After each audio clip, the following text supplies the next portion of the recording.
Mr. Karmarkar, good morning. Thank you for joining us. I was talking to my colleagues in the morning and I said that irrespective of what is happening in the world, there is one person I'm certainly that when we will interact with will have a smile on his face.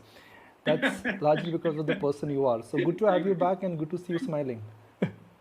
Thank you. Okay, now something which will even make you smile better. Trend is at 600 plus, Britannia holding above 3000, Bata has made a recovery. What a comeback in some of these consumption stocks at a time when we know that consumption has taken a backseat. Yeah, that's true. That's true. But I think what people are factoring in is that the first phase, which was a bad phase, obviously, because there was no sales virtually. So those are over, and probably people are betting on things to be better going forward.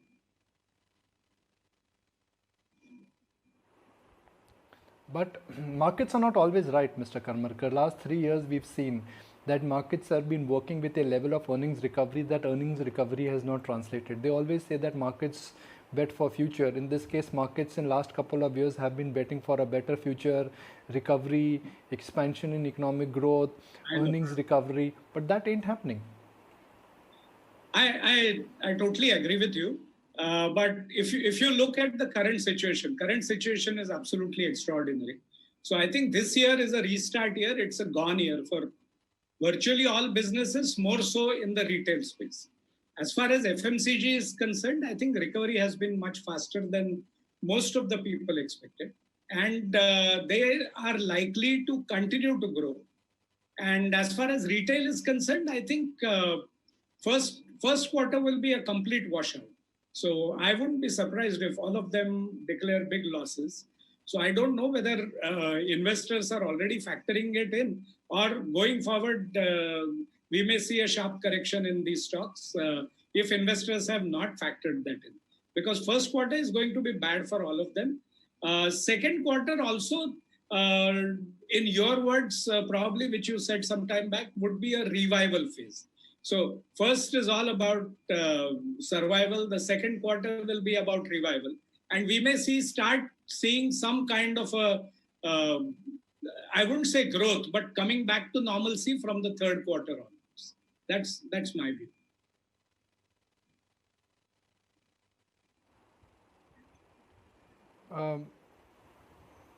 Well, the fact that you are quoting some of my comments means you're watching ET now during lockdown. So thank you very much for that.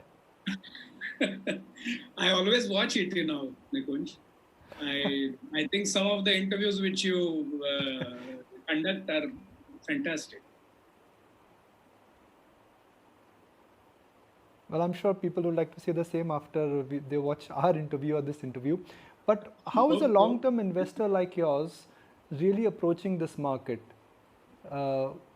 Because now you have a decision to bet on secular stories or decision to bet on recovery stories, which is cyclicals, beaten down names where the pace of recovery, pace of earnings recovery could be much better than a consumer company or a retail company or a food company. So it's like this, that in the shorter term, I agree that probably something like a fertilizer or somewhere where there is an immediate kind of revival which is possible may do well. But so in the shorter term, there is a possibility that these stocks can outperform the markets. But over a longer period of time, I think investors will be better off still betting on secular growth stories in India.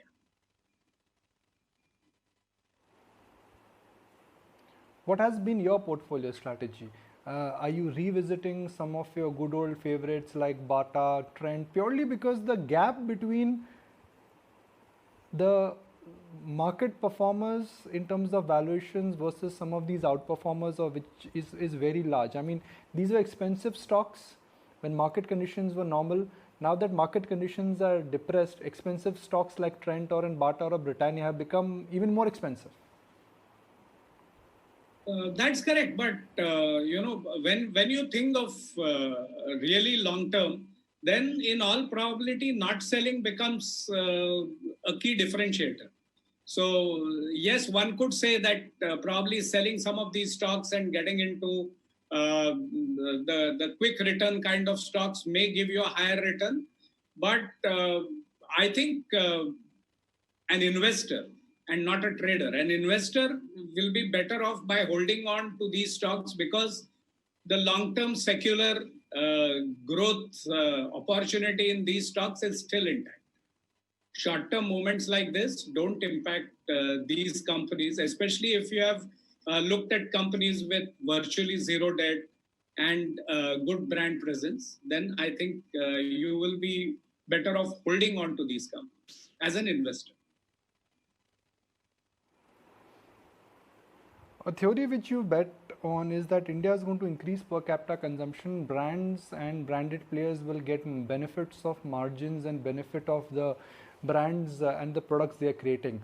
But at a time when job creation is not happening, job losses are happening, we are using words like conservation and protection of cash and capital, the bin spending is going to reduce. If the bin spending reduces, your whole theory of value migration because towards brands and companies which have a better presence and a brand appeal will also get challenged. How would you justify that?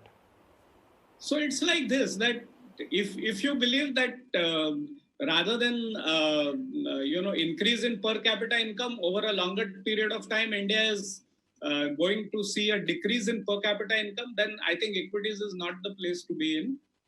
Probably you'll be better off in bonds, but I don't believe in that. In the shorter term, say when I'm saying shorter term, I'm talking of the coming year, coming full year. There is a possibility that income can actually contract. But come FY22 and beyond, I do see India returning back to its normal growth phase.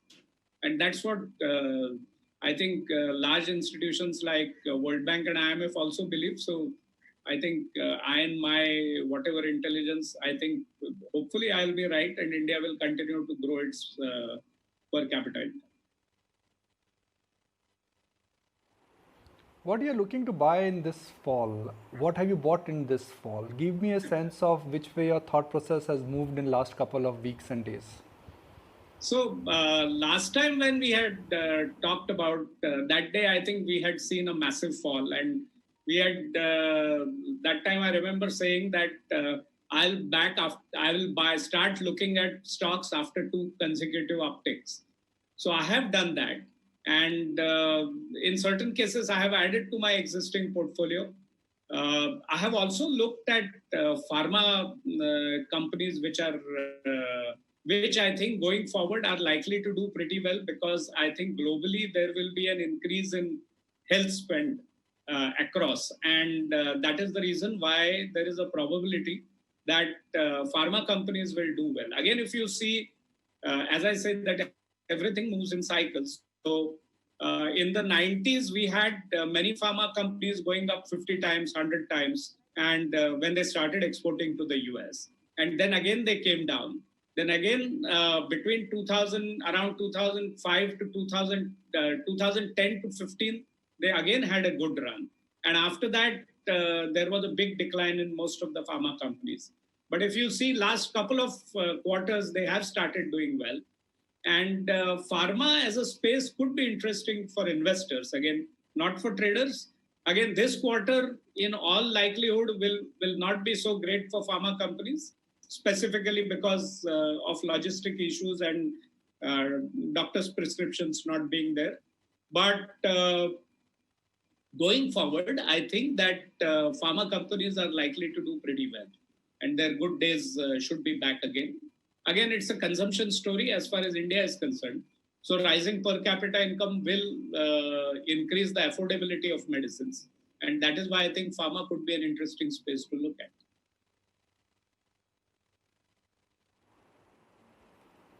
The best way to bet on Indian pharma consumption uptake is that you buy MNC pharma companies like Glaxo, Pfizer, perhaps an Abbott. But aren't these stocks widely expensive? Again, I've been told that based on every parameter, whether it is cash flow, price to book, whatever parameter you may use, these are stocks which are trading way, and if I have my way, another way above the mean value. No, I completely agree with you. So when I am looking at pharma companies, I am frankly looking at Indian pharma companies because they have two legs or three legs of their business. One is exports to USA, which have started again.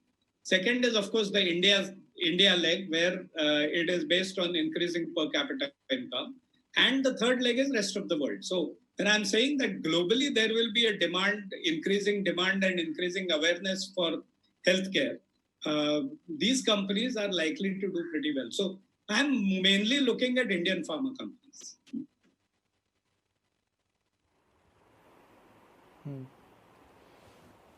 Are you convinced that the generic market pricing will remain stable? Because one side you've got this entire rhetoric against China. China is an API supplier to the world, including a country like India. How will the supply chain and manufacturing change? Because the supply chain, the interdependence on China is going to move. I've been told by pharma companies that when you are changing your supply source from China or a factory, it takes not months but years to get the new source of API in a sense verified. Don't you think this is going to be a challenge for Indian pharma companies who export the generic code out of India? So there will be challenges. I'm not saying that there won't be challenges, but you have to remember that most of the Indian companies started as API manufacturers.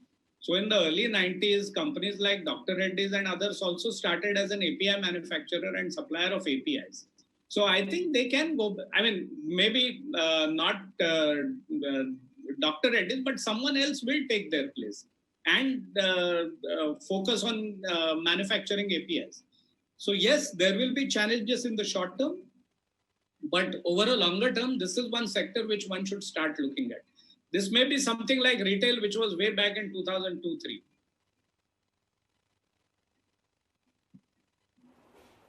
Just a follow-up question on pharma, Mr. Karmarkar, that pharma has already seen a great bull run between 2010 and 2015-16.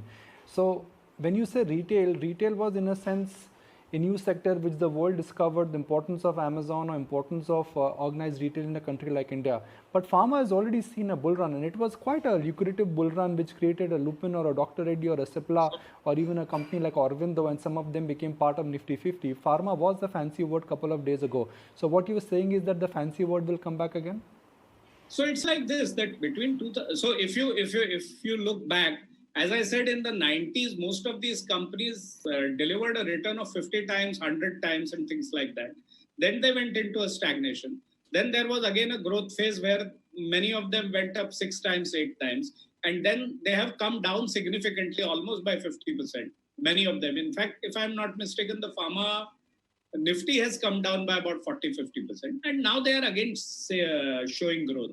So I'm not saying that they would be significant multibaggers. Like they won't again deliver a 50 times, 100 times returns, but they definitely would be market outperformers over the next 5-6 years.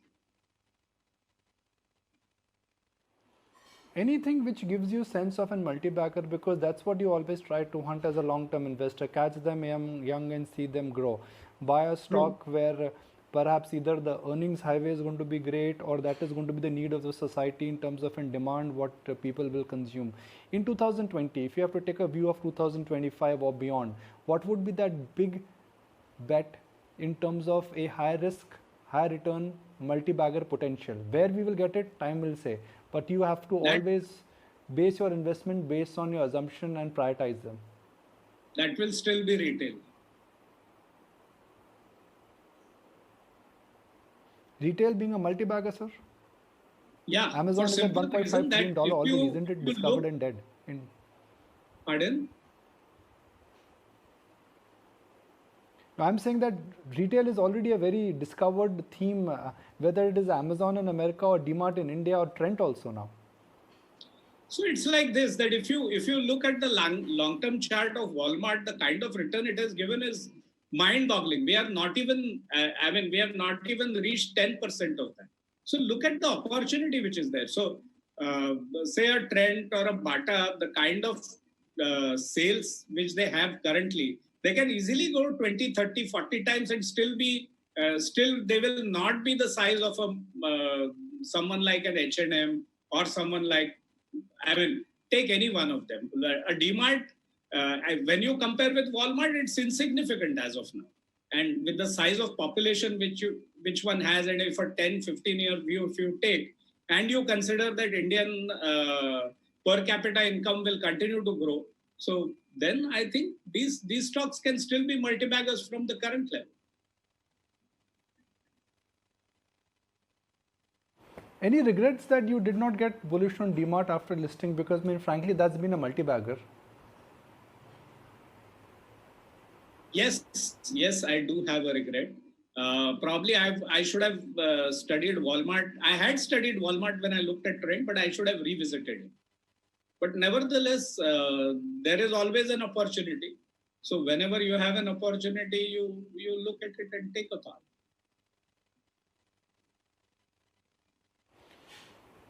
Investors like yours, they often focus, not often, I mean, I know they focus on a word called margin of safety. Margin of safety is that when you invest, how much downside your investment could go to. The margin of safety, some would argue, is there both in terms of price, asset, dividend yield, and book value in some of the PSU stocks, whether it is a BEL, BHEL, even SAIL, NMDC. As a pure investor, would you prioritize margin of safety and limited downside in some of these beaten down PSU names, because we know that they will never go belly up? So it's like this, that when I'm looking at investment, especially in a country like India, it's all about growth. Because you need to make at least 50% more than what you would get in a debt instrument over a longer period of time. Only then it's worth taking the kind of risk. And that is the reason why you need to be in growth.